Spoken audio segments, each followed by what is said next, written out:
গত পরশুদিন রাত্রে কিছু অংশ ছিঁড়ে ফেলেছিল, পরের দিন আমরা এটা ঠিক করে দিয়েছি গতকালকে রাত্রে একবার পুরা বিলবোর্ডটাই কিন্তু ছিঁড়ে ফেলেছে।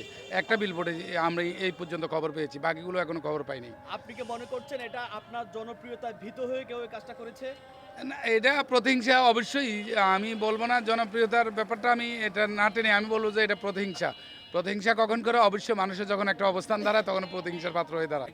এটা যারা করেছে অবশ্যই তারা নির্বাচন আচরণবিধি লঙ্ঘন করেছে। আমি প্রশাসনের দৃষ্টি আকর্ষণ করব, প্রশাসন এটা দেখার জন্য।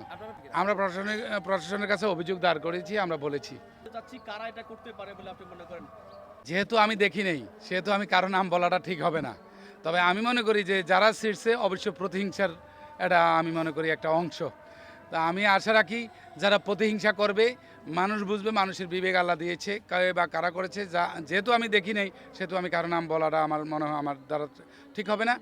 আর আমি আশা রাখবো এরকম যদি কেউ করে রাজনীতি মাঠে, তাহলে কিন্তু যারাই করবে তারাই ক্ষতিগ্রস্ত হবে।